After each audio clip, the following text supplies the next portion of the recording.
Je vais d'abord dire que l'État fait preuve de la plus grande fermeté et d'une très grande détermination. Je veux rappeler que les forces de l'ordre interviennent depuis vendredi pour évacuer des dépôts qui sont bloqués. Ce matin, Fos-sur-Mer. Je vais revenir en Bretagne, en Normandie, dans les Hauts-de-France ou en Auvergne. D'autres sites seront libérés. Et vous comprendrez que, évidemment, je sois très déterminé. Et encore ce matin, en effet, à Fos-sur-Mer, le site de Esso, de Fos, donc, a été libéré. Tous les accès ont été dégagés, la circulation a été rétablie et les points sont tenus par les forces de l'ordre qui ont fait preuve d'un grand sang-froid. Ce type d'opération continuera chaque fois qu'il le faudra. Bien sûr, parce qu'il est hors de question que les Français se retrouvent dans cette situation de pénurie, de blocage, que notre économie soit bloquée. Je n'appelle pas seulement à la responsabilité de la CGT.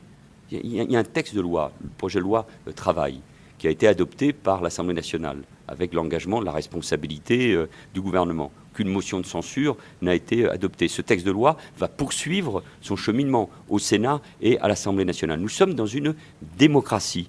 Ce que des syndicats, parce que je veux rappeler que d'autres syndicats ont soutenu ce texte de loi, en tout cas ont bâti un compromis avec le gouvernement. Si c'est important... Non, parce que la CGT a choisi de durcir le conflit frontal contre vous. Parce que ce ne sont pas tous les syndicats, et y compris l'idée d'un conflit frontal. C'est vieux, c'est ancien, c'est conservateur.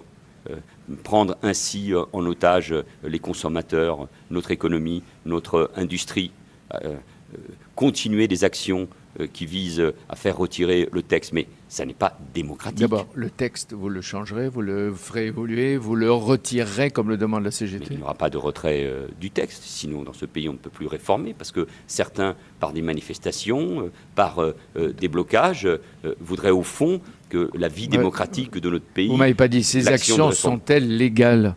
Parce qu'on a l'impression que la CGT joue quelquefois avec le feu. Est-ce que c'est légal? Parfois c'est légal, quand il s'agit de manifester.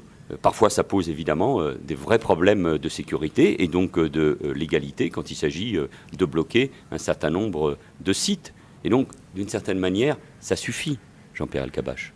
C'est insupportable de voir les choses ainsi. Et je le dis à la fois sereinement, calmement, mais avec détermination. Et c'est pour ça que la CGT trouvera une réponse extrêmement ferme, nette de la part du gouvernement. Nous continuerons à évacuer les sites, les dépôts qui sont aujourd'hui bloqués par cette organisation.